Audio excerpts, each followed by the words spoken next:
Lors du sommet Union africaine-Union européenne qui s'est déroulé il y a quelques jours en Angola, une vérité brutale s'est imposée. L'Europe continue de se débarrasser de ses poisons sur le continent africain.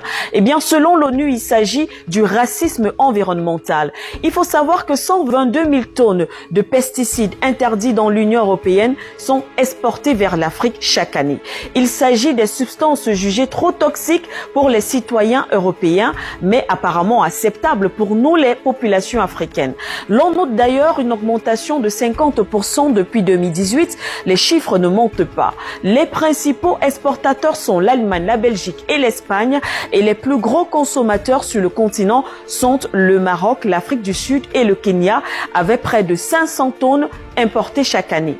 Même la France, qui se présente comme champion du climat, fabrique encore et vend massivement ses produits bannis. Le documentaire d'investigation Vert de Rage l'a montré en 2024. Ce que l'Europe n'accepte plus chez elle, elle l'envoie ailleurs.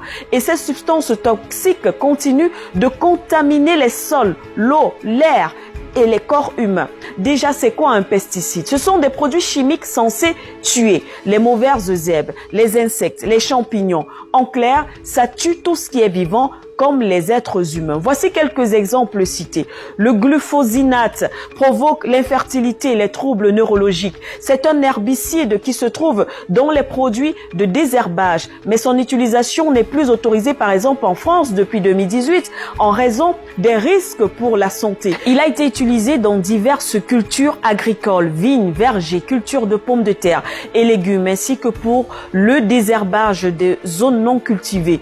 Le mancozeb, danger direct sur les hormones, risque de malformation et cancer. Il est utilisé sur diverses cultures, notamment les pommes de terre, les tomates, les raisins, les pommes, les bananes et les céréales. Il est également appliqué sur des cultures légumières comme les oignons et le chou, des cultures de plein champ comme le soja et les arachides, ainsi que sur des plantes ornementales et du gazon.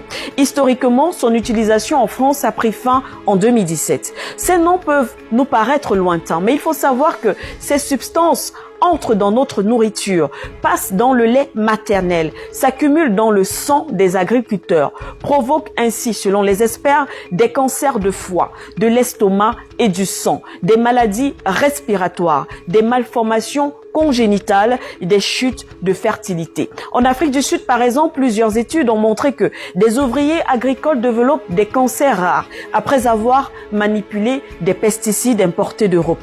Mais alors, ces pesticides sont mortels pour les Européens. Pourquoi seraient-ils acceptable pour nous les Africains? Si la santé humaine est universelle, pourquoi celle du Sud vaudrait-elle moins que celle du Nord?